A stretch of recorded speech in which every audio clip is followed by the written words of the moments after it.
privilege and honor to be with you this afternoon. To the convener of the platform, Pastor Kwaju Oyemade, and his dear lovely wife, Toyin, distinguished ladies and gentlemen, good afternoon, or good evening, as it almost is the case. Like many of the speakers before me, I actually believe in a new Nigeria, where the protocols are a lot shorter than the presentations themselves. So without further ado, I just want to use this opportunity to say to everybody today, happy 58th Independence Anniversary, Nigeria. Before I proceed, I really would like to acknowledge Pastor Kwaju for the wonderful work that he's done. Over the years, whenever I've had the opportunity, I've actually tuned in to many of the platform broadcasts, and I've been thoroughly blessed and inspired by the many speakers that we've had over the years. To my mind, this is one of the most cutting-edge platforms in this country, dealing with critical issues in a way that nobody else has. So congratulations. And thank you for all that you do. You know, after I listened to Otto's Children, I honestly felt that we should all go home. Because everything that needed to be said has been said. These children give us hope in the future of Nigeria. We can be confident that because of them and millions of others that are being raised in Nigeria today, this nation will be different. This nation will be transformed. It is not a matter of if, it is absolutely inevitable. It will come to pass.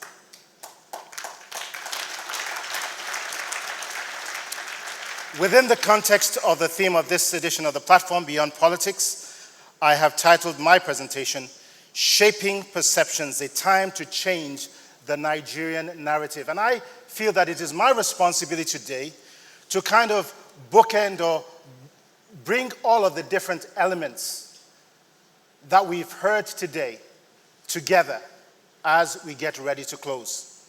But before I do, I just want to again compliment the wonderful speakers for your inspirational messages, thought-provoking statements, and the wonderful work that you're doing to transform this nation.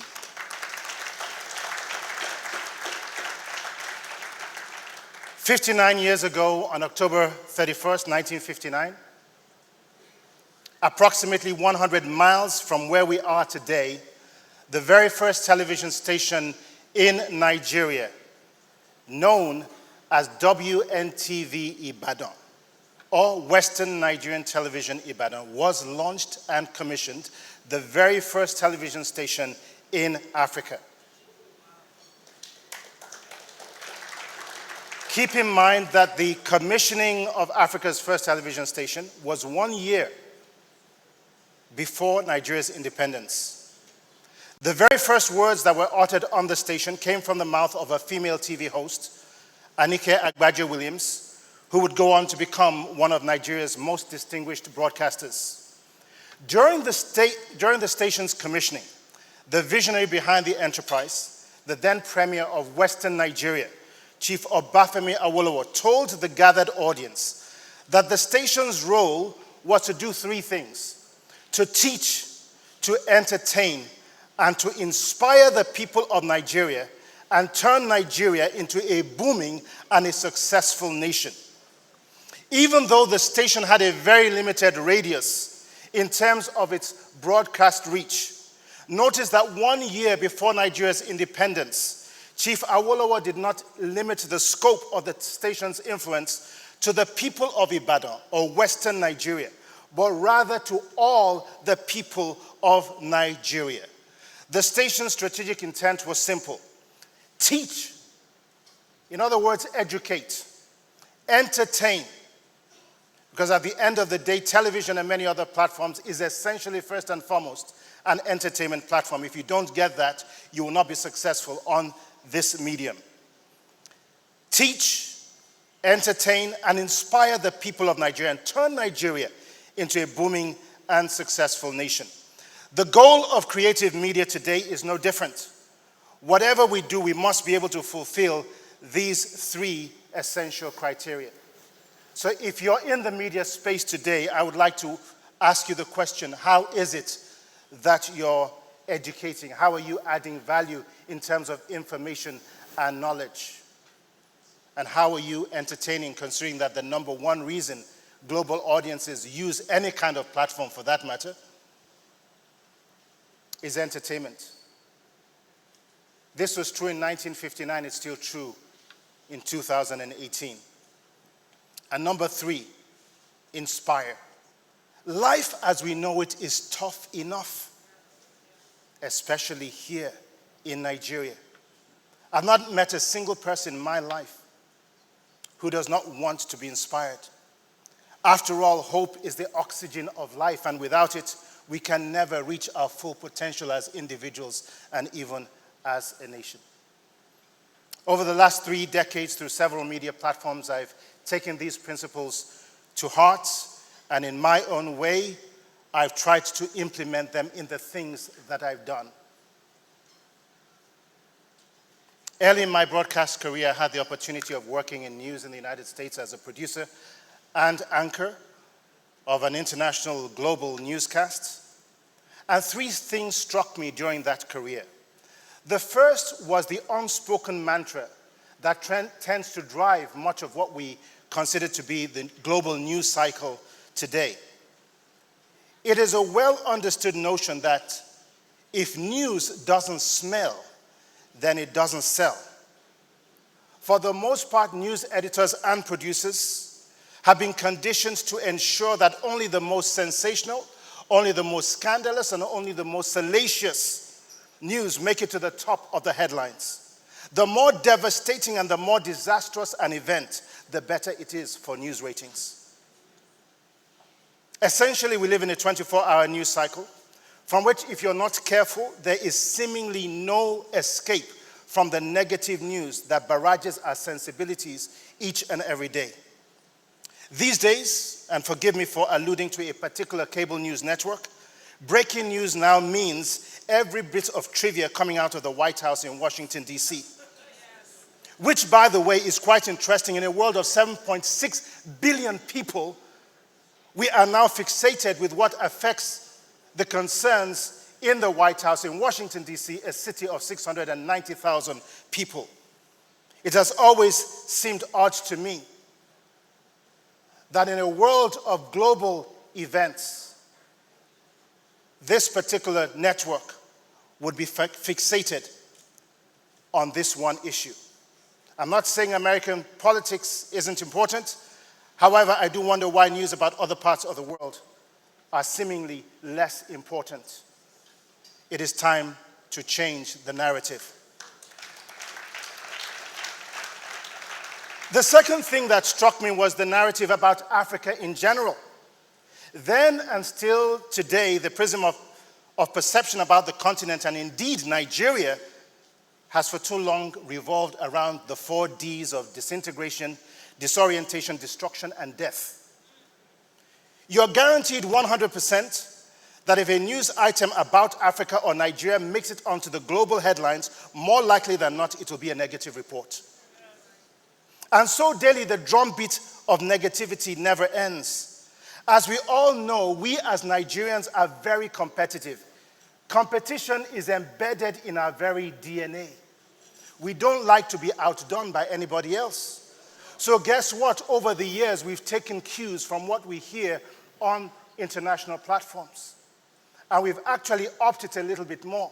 Today is Independence Day, so what I wanted to prove actually didn't hold today, but I guarantee you tomorrow you tune in or buy yourself a newspaper and tell me what's on the front page.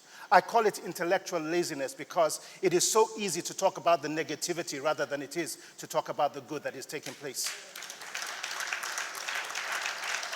How many journalists and how many producers in Nigeria have taken the time to interview the people that we've heard in this room? Or have taken the opportunity to go to Makoko and see what is happening down there? As I said earlier, if it doesn't smell, it doesn't sell. But it is time to change. Let's not be too quick to assume that when we talk about media today, we're talking about some organization or some far-off entity in Lagos or in Abuja. Today, in a digital space, every single one of us is a consumer, a content creator, and a distributor of media. So guess what? We are all complicit in the negative narrative about our nation and even about our continent. Whether it's on YouTube, Vimeo, Twitter, Facebook, WhatsApp, Flickr, Google+, Pinterest, we're all communicating something, and most times what we're communicating is negative. It is time to change. The third thing that struck me in my early career was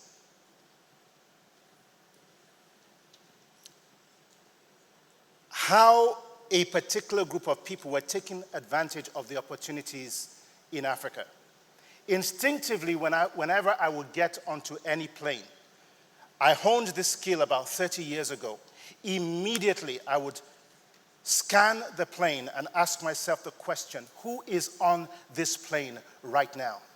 And without fail, for many years, the majority of people on the plane were either from Europe or from North America or from Asia.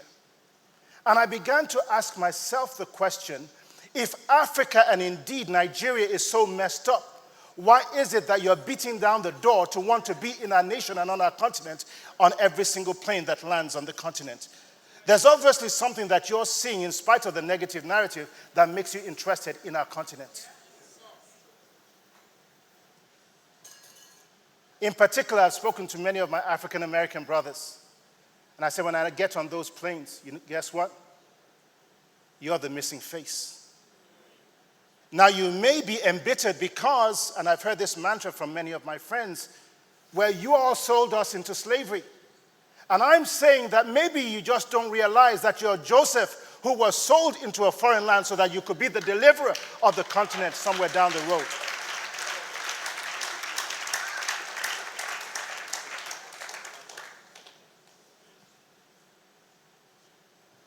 It's time to change the narrative. But as I said earlier during the interview, it's also time for us to not outsource the responsibility of shaping that narrative to others. Over the years, I've had so many complaints from government officials, from different people. Oh, CNN doesn't like us and BBC doesn't like us, and it's all negative. Hello? Wake up and smell the coffee. It's not their responsibility, it is our responsibility to shape who we are. It is what we call ourselves that the rest of the world will call us. So the question I'd like to pose at this point is very simple. What is it that we have come to believe about ourselves, and what role has the media played in helping to fortify and condition each of our belief systems in this room? Are we just like grasshoppers in our own eyes? Or are we proverbial giant killers able to accomplish the seemingly impossible? I think from everything that we've heard today, we see giants, giant killers even in our midst. Perhaps with the answer to these very simple questions lies both our individual and our collective future. So let me just tell you a story here to make my point. In the 1940s, during World War II, a Jewish concentration camp inmate named Viktor Frankl came to the realization that perception, that is the way we see things, is a life-changing choice. You see, Victor spent 3 years in some of the most notorious Nazi concentration camps. While in the camp, it dawned on him that he had one single freedom left in life, and that was the power to determine how he responded to man's inhumanity to man.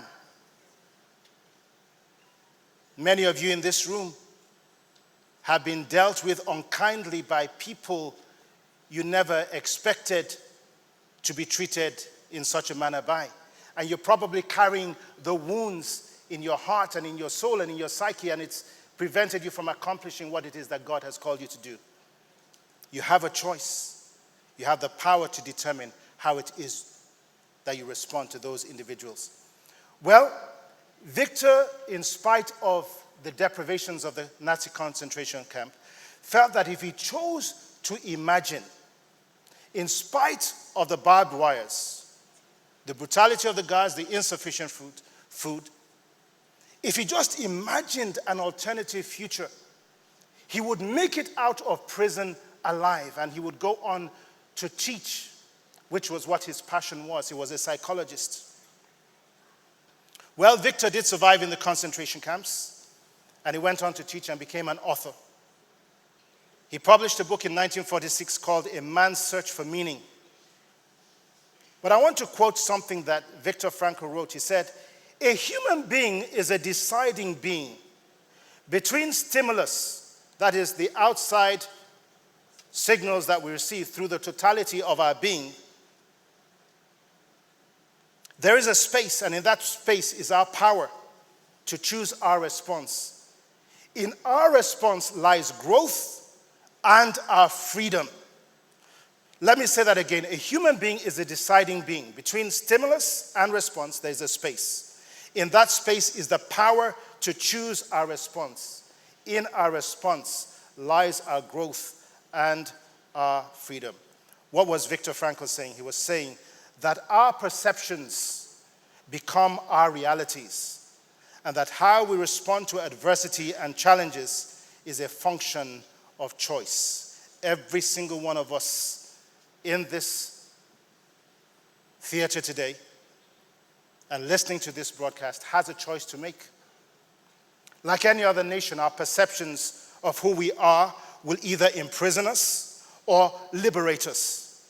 As the saying goes, as a man thinks, and for that matter, a woman, in his heart, so is he. If you think you can, and if you think you cannot, you're right. The difference between possibility and impossibility simply is your imagination. One of the things that is so clear today in what we've heard from speaker after speaker and from our newer tribe to my left is simply the ability to see an alternative future different from the ones that we're living in. So we must understand that the way we perceive things begins when the human brain receives data or feedback from the body's 5 senses.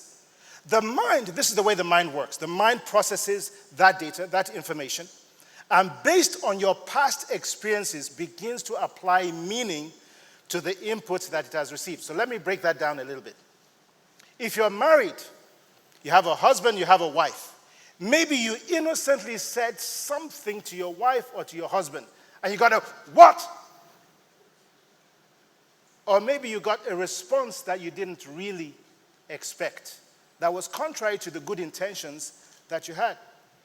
What happened at that particular moment is not what you said, but what you said triggered a memory from the past that caused your wife or your husband to act in the manner that you just did.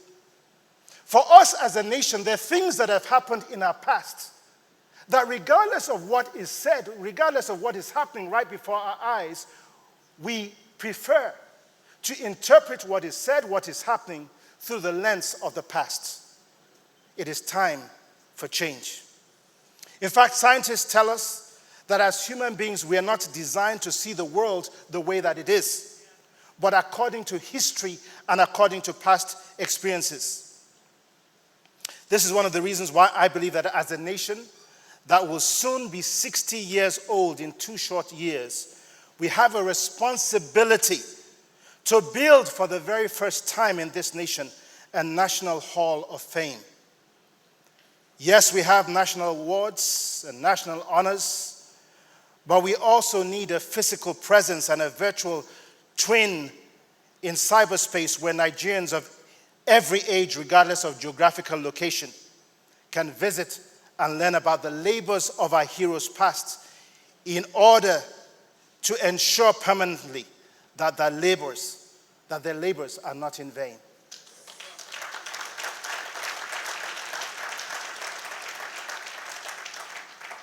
This will be a monumental undertaking that will involve a massive number of architects, archivists, historians, photographers, and the goodwill and generosity of Nigerians and a multitude of organizations. But I believe that if we're sincere and if we're going to be true to the words of our national anthem, a national hall of fame where we can salute the great men and women who have sacrificed and many have given their all to make this country that we live in what it is today.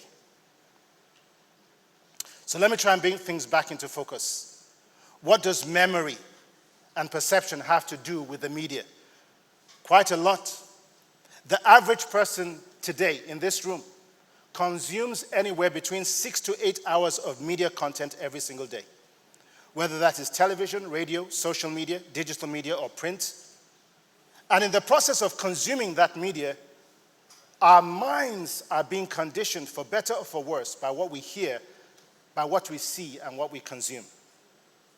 It is my submission, therefore, that if we're to grow and prosper as a nation, perception and narrative matters. What we see and say about ourselves on a daily basis has tremendous implications for us as individuals and as a nation. Unfortunately, I believe that many of us here today and listening to this broadcast will get it. But there are many who are so conditioned by negativity and cynicism that regardless of what is said, regardless of what is right before us, regardless of the accomplishments, whether it be in government, whether it be in the business sector, and don't get me wrong, this is not about politics. I've been around for 60 years. I think I've seen quite a few governments come and go, but one commonality is that every single government in this nation, from 1966 till today, has been torn apart, shredded apart, criticized, pulverized, mauled by we, the people. It doesn't really matter what you do. I think it's time to change that. I'm not saying that we don't have challenges, and I'm not saying that we don't have problems, and I'm not saying that our leaders past have not failed us. Yes, they have. But I think in the midst of all of this, there are great things happening, and our narrative really does have to change. The strategic and creative use of media can help us to create new perceptions, new possibilities, and new pathways. And leaders understand this very well. If you are to ask me of my personal definition of leadership, I would say this, and this is something that I coined about 5 years ago. Leadership is the creative ability to envision an alternative future and the capacity to successfully take others on a journey that they otherwise would never have embarked upon. I'll say that one more time. Leadership is the creative ability to envision an alternative future, a future different from the one that we're living in or the present that we're living in right now, and the capacity to successfully take others on a journey that they otherwise would never have embarked upon. Successful leaders are those who are able to craft new perceptions and new realities that others believe in and follow. While cognizant of the past and the pains of the past, they live in the future and understand how to bring the future to the present. But more importantly, they see the future long before it happens. A few moments ago, I said that every generation thinks that their own generation was a much better one than the one that followed. But look, I would never give anything. I wouldn't give anything to go back to the decades past. I believe that these are exciting times for us as Nigerians. In the worlds of entertainment, entrepreneurship, banking, music, arts, writing, fashion design, architecture, agriculture, medicine, engineering, ICT, robotics, software engineering, we are witnessing unprecedented and amazing breakthroughs and successes like we've never seen before. So you cannot tell me that Nigeria isn't a better place. Again, we have to recondition our thinking and again alter the lens by which we see what is happening before us. It is quite possible that you live in Nigeria or you follow Nigeria from afar in the diaspora and still not being able to recognize the transformative events taking place right before us. Very simply, it's a function of a conditioned mind. So we have a responsibility as a people to change the way that we decide to see where we are. Not too long ago in this country, and you've heard Mosumola Umaru, you've heard quite a number of others speak, but just a few short years ago, very few saw the exponential opportunities in agriculture. Until the president of the African Development Bank, Akinwumi Adesina, who was then the Minister of Agriculture, decided to go against decades-old ways of doing business. Through visionary leadership and regulatory changes, he and his team transformed Nigeria's agricultural space in 4 short years and made agriculture cool for the very first time in the history of our nation. Today, we're seeing a whole new generation of agripreneurs doing amazing things. And it's a journey that is still unfolding for us. At the African Development Bank, which I believe, and which we believe is at the center of Africa's transformation, we have committed through our Feed Africa program and Enable Youth program to create 24 million jobs for Africa's youth over 10 years. This is not a dream. This is not pie in the sky. This is a reality. It means that through the programs of the bank, we are committed to creating, at a minimum, if my math is right, that's about 50,000 jobs per country in a year. My math might be slightly off, but anyway, it's 24 million jobs over 10 years. That is 2.4 million jobs a year. Divide that by 50 countries, I think my math is kind of accurate. It's about 50,000 jobs per year. So today, several outstanding young Nigerians are leading the way in what I believe will become a multi-trillion-dollar business in the not-too-distant future. Mosumola talked about that earlier. The Lagos that I grew up in was a city of 2 million people. Today, we're pushing 20 million. By 2030, we'll be pushing 40 million. The infrastructure has relatively stayed the same. But my question is, where are the parks? Where are the hospitals? Where are the roads? Where are the bridges? Where are the subways? Where is the value chain for agriculture to ensure that 40 million people in this city get fed? What are the plans?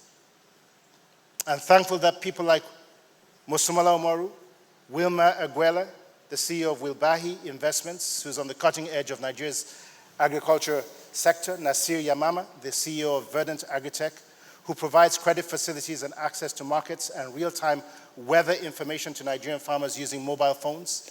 Temitope Aroge, I don't know if he's in this room today, who's the CEO of, or rather he's a young medical doctor who jettisoned the medical profession and today is the CEO of a thriving multi-million-dollar cassava processing factory. Richard Mark Imbaram, who's right in front of me over here, the CEO of Agro Nigeria, who again abandoned a profession in the law practice and today is headlong into the agricultural space. Hawa Bello from Adamawa State, who is the CEO of Madame Coquette and Fuller Farms. I attended the London Fashion Week a few years ago and there was her work on display. I purchased some of her goods for my wife. You can put them next to a Gucci bag, they stand side by side. That is how good she is. But don't get me wrong, it's not just about agriculture. Nigerians are doing amazing things in other arenas. In the media space, Mo Abudu, the CEO of Ebony Life TV and Ebony Life Films, has been described by The Hollywood Reporter as one of the most influential and most powerful women in global media. In music, Davido, P-Square, Wizkid, Don Jazzy, they need no introductions. In fact, go to any mall anywhere in the world. I was in Italy and in Holland recently, and I was amazed at how much Nigerian music was being played in multiple arenas, on radio stations, on cruise ships. In the entertainment world, Genevieve Inaji, Omotola Omonioboli, Osita Iheme, Ramzeno, and a host of others have firmly entrenched Nigeria in the consciousness of millions of movie audiences around the world. I'll never forget being in Tanzania about 15, 20 years ago. The sun rises at a particular time of the year at 3 o'clock in the morning. So I got up to go for my morning jog. 3 o'clock in the morning. These guys, they don't play. The stores selling video cassettes at the time, not DVDs, were open. So out of curiosity, 3:30 in the morning, I decided, okay, let me go in and see what's happening here. On the first 4 rows at eye level, every single shelf was filled with a Nigerian movie. Then I looked below, it was Bollywood. Then I looked below that, probably at knee level, it was Hollywood movies. So out of curiosity, I said to the young man, I said, well, excuse me, you speak Swahili here, most of you don't speak English. How do you follow these Nigerian movies? Are they this popular? Of course they had to be if they were at eye level. He says, don't worry, we understand.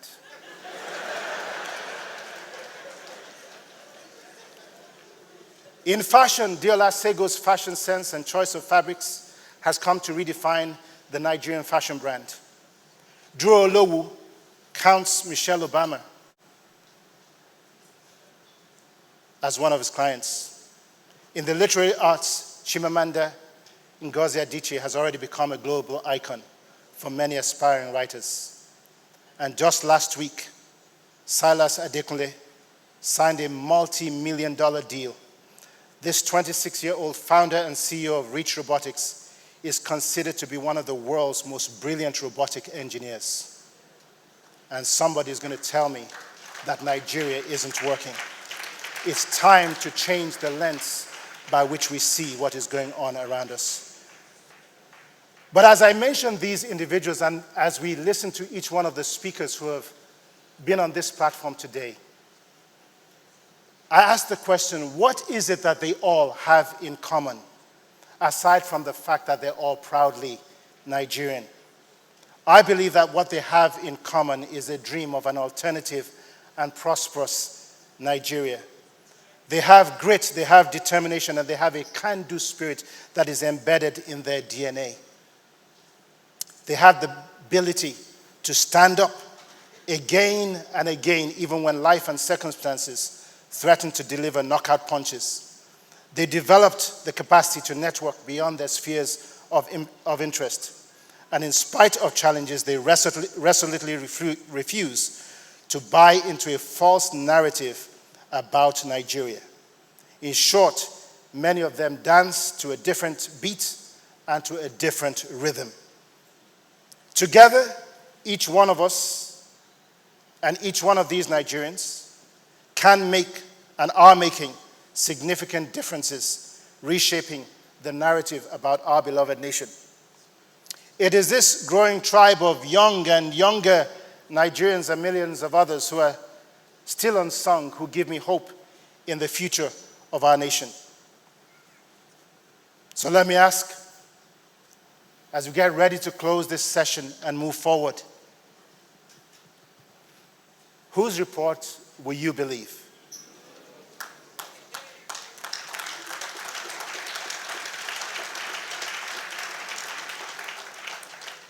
Are you going to believe what the rest of the world with limited information has to say about us as a nation?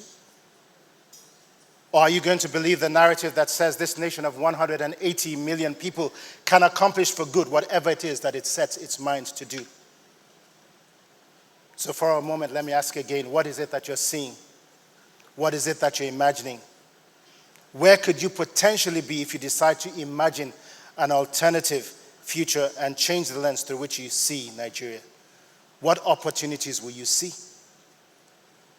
The fact of the matter is that every challenge is a platform to take advantage of and an opportunity that someone else is not paying attention to. That thing that is your challenge, that thing that is irritating you, is an opportunity. You're seeing something that those around you don't see. That's why it's irritating you.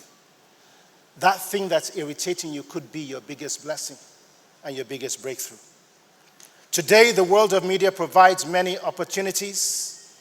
Thanks to the democratization of technology, equipment is very cheap. When I started my career, and editing equipment, the CMX editing equipment, which was a huge board, Some of the editing equipment we used in those days could fill half of a room, but they cost about $650,000 US at the time. What that meant was that many of us could not tell our stories because the equipment was so expensive. Well, a fully loaded laptop today at $1,000 with the necessary software is 6,000 or 600 times cheaper, but 10,000 times more powerful than what we had a number of years ago. Thanks to this digital revolution, content producers in Nigeria, and forgive me for naming names, now bypass NTA and state stations as distributors or broadcasters and instead market their own content via global digital platforms such as DSTV, Netflix, and Iroko TV, just to mention a few. And while I'm still on that topic, I would like to say that we need to really begin to look at how we fund and how state television stations and even NTA operates as a business. The industry has changed. The ground underneath us has shifted. The days when you expect young, hardworking, creative Nigerians to pay you for the privilege of airing their hard-earned intellectual property, those days are over. It is time for change. Wouldn't it be a whole lot better if the public sector and the private sector and these young creative minds got together for a profit-sharing initiative? I mentioned earlier that the first television station in Africa was WNTV back in 1959. Television did not come to South Africa till 1973 because the apartheid government did not want to expose its people to what the rest of the world was thinking. We had a 14-year jump on South Africa. But look at where South African television is today. Almost every single person in this room has at one time or the other owned access to DSTV. And look at our institution in comparison, and you draw your conclusions. This is not a political statement. This is just a business fact. It is time to change.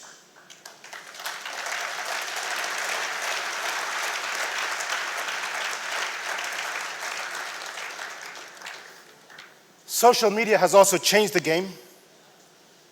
You as consumers are both consumers, content creators, and distributors, and we do it every single day. So what can you do if you're in the space today? What can you take advantage of? Time will not permit me, but just let me throw out a few examples of what it is that you can do. Already I have met right here in Nigeria a number of very enterprising, very creative animators. We've got over 360 languages in Nigeria and thousands of dialects. Do you know how many animated cartoons we can create for children in this nation? Do you know the market that you could access with that? Huge. Big data is also another area of enterprise. Virtual reality. Educational instructions in different Nigerian languages, creative and meaningful documentaries that don't come across as propaganda but tell real human stories or historical stories. There's so many things that we could do with documentaries. What about the creation of digital platforms? Film villages.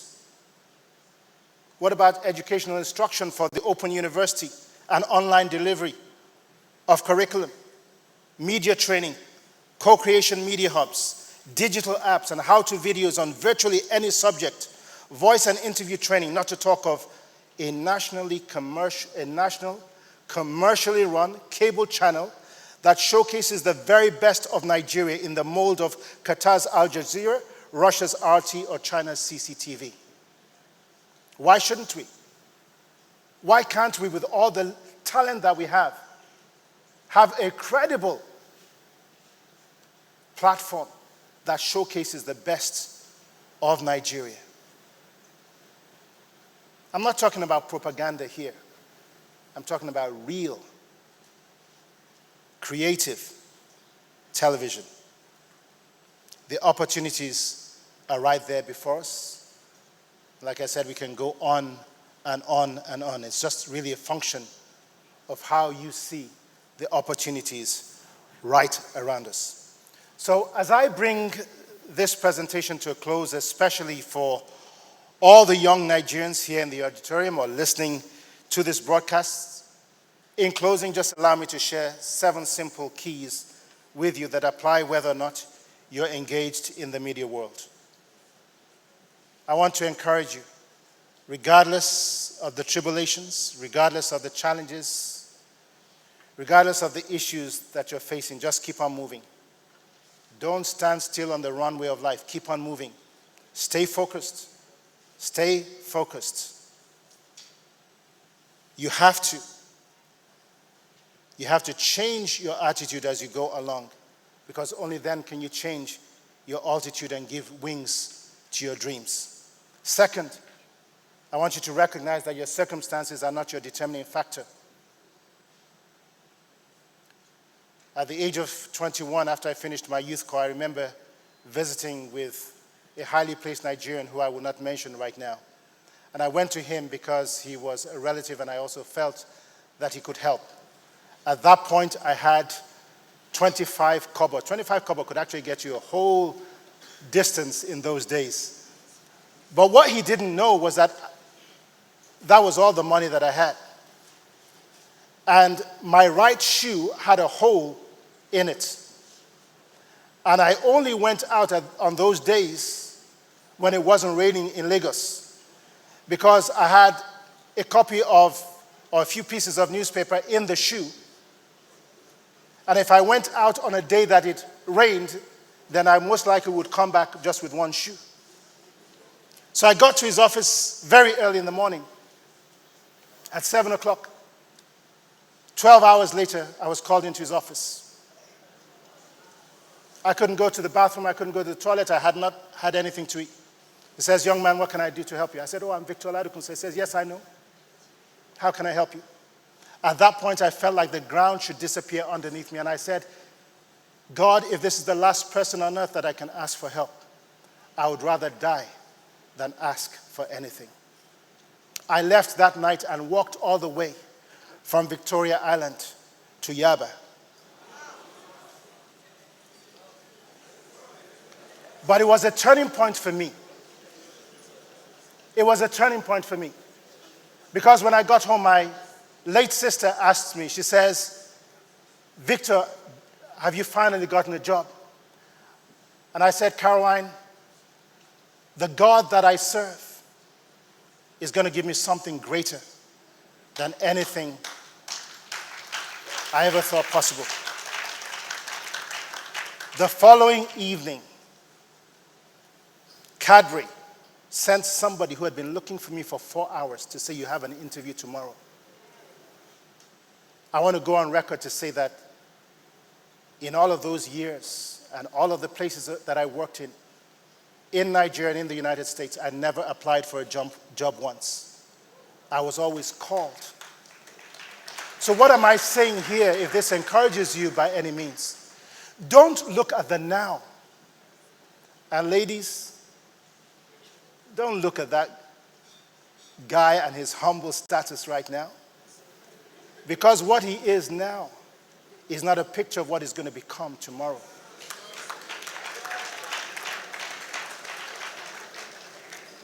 That person's circumstances may actually just be the necessity that leads to invention and to innovation. Third, money is never a problem, but the quality of your ideas. If you ever hear somebody saying, "Oh, I can't do what I'm doing because I don't have money," it's a lie.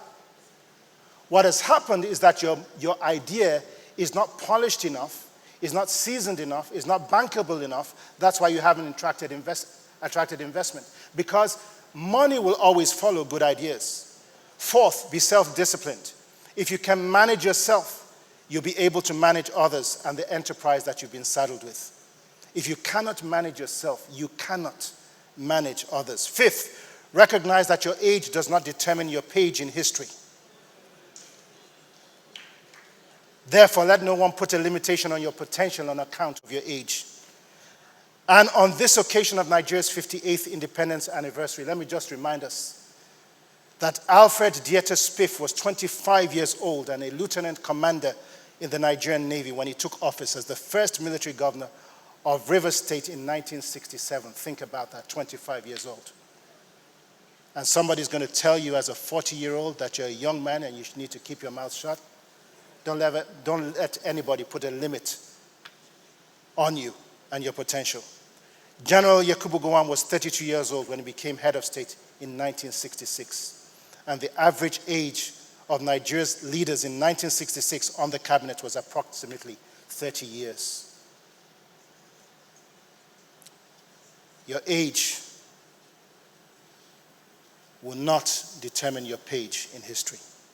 6, teach, entertain, and above all, inspire others. And 7, live your dream, reach for the stars, believe in yourself and your God-given ability and talent. Believe in Nigeria in spite of what you may see or hear, and learn to seek out and forge partnerships with like minds. I'm not promising you today that the journey will be easy, but I'm telling you it will be an exciting and a profitable one. Together, I believe that by God's grace, we can collectively shape a narrative about this richly endowed nation in ways that inspire a new tribe and a newer tribe of young Nigerians to do exploits in their generation and for generations to come. Once again, happy 58th Independence Anniversary. God bless you, and God bless the Federal Republic of Nigeria.